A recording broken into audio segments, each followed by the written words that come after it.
Повечето от брандовете, даже 95% от брандовете, които започват, фалират.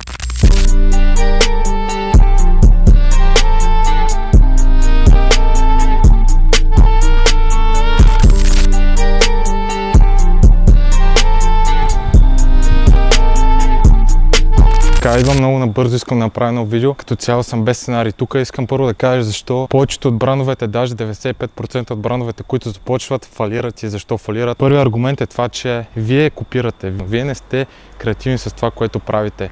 И това е най-голям проблем, че ти, който в момента имаш бранд или който искаш да започнеш бранд, ти гледаш от другите хора, те какво правят. Първо, че нивото в България е много ниско и тук 90% от брандовете са print on demand. Какво означава това? Че слагат печат на една тениска и вече са готови. Не стават така нещата. Изисква се много повече, отколкото само print on demand. От хората, които започват да се занимават в този бранш, е, че нито имат market research, нито имат product research, нито са анализирали какво техните конкуренти в момента правят. И това е най-големия проблем. Затова искам малко да поговоря как ти може наистина да се отцепиш от другите брандове и как да биеш конкурентите ти наистина. Как наистина да ги биеш твоите конкуренти, защото е лесно, когато знаеш какво да правиш. Виждам, че първо доста от хората, които това малък процент, които се занимават, които директно почват без да занимават с print on demand. Не казвам, че print on demand е лошо, защото аз умислям тази есен да се занимавам с print on demand, като print on demand цялата стратегия е това, че аз ще имам налични комплекти, които са в сайта, но също така ще имам тениски, които ги продавам, които са print on demand. И най-хубавото нещо е, че за print on demand, ако наистина си ниширал много специфично, може да се правят продажби. Относно комплектите имат много по-голям профит маржин. Когато имаш много по-голям профит маржин, това означава, че ти имаш много по-бързо развитие на твоя бизнес. Това YouTube видео го правя без никакъв сценарий. Буквално ще говоря за това как 95% от брандовете фалират. Правил съм такова видео, но ще го направя пак. Взел съм просто камерата и снимам. Не искам да има никакъв сценарий, защото това, което ще го кажа пред камерата, ще е просто стойност от мене, която в момента имам като, съответно като знание и което искам да го дам на тебе, за да не мога да правиш грешките, които буквално почти всички ги правят, когато започват техните брандове за дрехи. И това, което виждам също е, че пускаш тениска, правиш фотосесия, правиш сайт, буквално сайтът е супер непрофесионален, няма никакъв професионализъм в сайта, който ти си го направил. Също, когато пускаш пратките, няма човек, който да се обажда на клиента, който е поръча да се потвърждава, защото процента на върнати пратки в България е много висок. Поради причината и това, че всички поръчат наложен платеж, малко от хората плащат с карта. И това е проблема, че малко хора наистина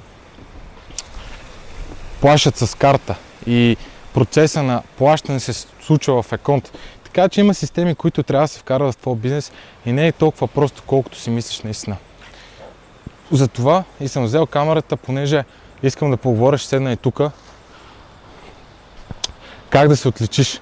Първо трябва да създадеш продукт, който буквално пазара го иска. Твой потенциален клиент го иска.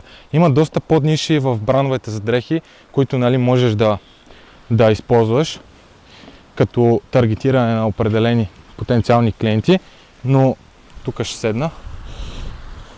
Има доста подниши, които можеш да таргетираш съответно с продукта. Съдържанието.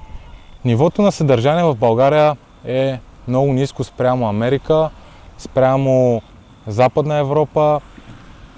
Всеки снима с телефон, даже не си правите и труда да снимате един професионален фотограф, който да ви заснеме съдържанието. И това, което виждам е, че когато друга много голяма грешка, защото в момента просто давам стойност от това, което аз съм видял чрез моят опит в пазара.